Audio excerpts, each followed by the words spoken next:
حضرت داؤد علیہ السلام کی قوم کے 70,000 افراد سمندر کنارے ایلا نامی بستی میں رہا کرتے تھے۔ ان لوگوں کو اللہ نے ہزاروں نعمتوں سے نوازا تھا، لیکن جب راحت و سکون آیا تو یہ اللہ کی عبادت سے محروم ہو گئے اور اللہ کی مخلوقات پہ ظلم کرنے لگے۔ تو یوں اللہ نے ان کو خبردار کیا کہ ہفتے میں ایک دن، ہفتہ کے دن شکار نہ کیا کرو۔ اتوار سے لے کے جمعہ تک جتنا شکار پکڑنا ہے پکڑ لو، لیکن ایک دن اللہ کی عبادت اور مخلوقات پہ امن کے لیے رکھ دو۔ یوں اللہ نے ان کا امتحان لینا شروع کر دیا۔ وہ اتوار سے لے کے جمعے تک سمندر میں مچھلیاں پکڑنے لگتے تو مچھلیاں زیادہ مقدار میں ہاتھ نہ آتی، اور ہفتے کے دن سمندر کو دیکھتے تو ان کو بڑی بڑی مچھلیاں نظر آنے لگتی۔ ان لوگوں میں سے ایک شخص کو شیطان نے ورگلایا کہ پریشان کیوں ہوتے ہو، میری ترکیب پہ عمل کرو، تم شکار سے کبھی محروم نہیں رہو گے۔ تو بس شیطان کے کہنے پر اس شخص نے ہفتے کے دن کانٹا لگا کے ڈوری کو سمندر میں ڈال دیا تاکہ مچھلی پھنسے،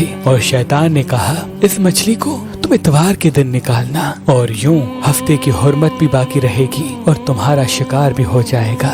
بس شیطان کی بتائی ہوئی ترکیب پہ ہفتے کے دن مچھلی پھنسی رہی اور وہ اتوار کے دن نکالتا اور خوشی سے کھاتا۔ جب آس پاس کے لوگوں نے پوچھا تو ان کو بھی یہ ترکیب بتانے لگا، اور یوں اس قوم کے کچھ لوگ ہفتے کے دن مچھلی پکڑنے کے لیے جال پھینکتے اور اتوار کے دن نکالتے، اور کچھ نے تو اس سمندر میں سے نالیاں بنا کے چھوٹے چھوٹے تالاب بنا دیے، کھڈے بنا دیے، تاکہ ہفتے کے دن جیسے ہی مچھلیاں یہاں سے گزریں تو ان تالاب میں پھنس جائیں اور ہم اتوار کو ان مچھلیوں کو نکال کے پکا کے کھائیں گے۔ اس گاؤں میں کچھ اللہ کے خاص بندے بھی موجود تھے جو کہنے لگے، اے لوگو، اللہ نے ہفتے کے دن شکار کرنے سے منع کی ہے۔ یہ جو تم جال پھینکتے ہو یا چھوٹے چھوٹے تالاب بناتے ہو، ان میں ہفتے کے دن اگر مچھلی پھنستی ہے تو یہ شکار ہفتے کے دن کا ہوگا۔ اللہ کے عذاب سے ڈرو، اللہ کی نافرمانی نہ کرو۔ وہ لوگ ان لوگوں کا مذاق اڑانے لگے کہ ہماری جو مرضی ہوگی ہم وہ کریں گے۔ اب ان بستی میں 3 گروہ بن گئے۔ ایک ان 70,000 میں وہ لوگ تھے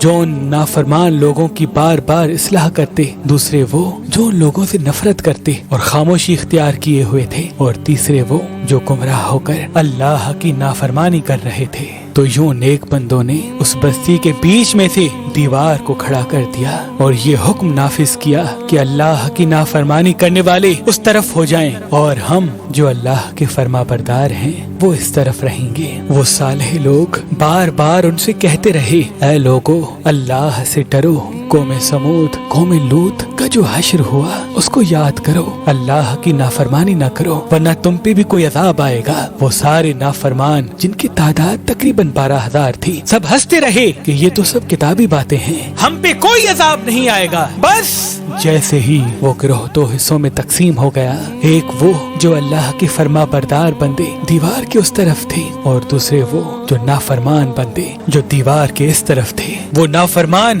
پوری رات ہنستے رہے، مذاق اڑاتے رہے، اور وہ اللہ کے خاص بندے دیوار کے اس طرف اللہ سے معافی مانگنے لگے۔ بس جیسے ہی صبح ہوئی، وہ نیک صالح انسان اٹھے، انہوں نے محسوس کیا کہ دیوار کے اس طرف سے کسی انسان کی آواز نہیں آ رہی۔ جیسے ہی دیوار کی اس طرف چڑھ کے دیکھنے لگے کہ سارے کے سارے وہ لوگ بندر کی شکل میں تبدیل ہو چکے تھے اور بندروں کی حرکت کو انجام دے رہے تھے۔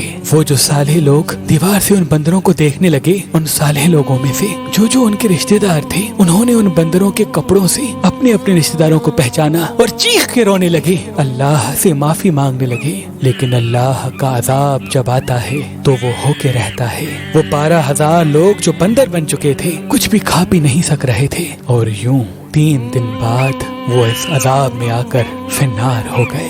بے شک اللہ ان بندوں کو پسند نہیں کرتا جو اللہ کی نافرمانی کرتے ہیں۔ اے اللہ، ہم سب کو اپنا فرما بردار بندہ بنا، ہم کو ویسا بنا جیسا تو ہمیں دیکھنا چاہتا ہے۔ آمین ثم آمین۔ تو ہمیں دیکھنا چاہتا ہے۔ آمین ثم آمین۔ حضرت داؤد علیہ السلام کی قوم کے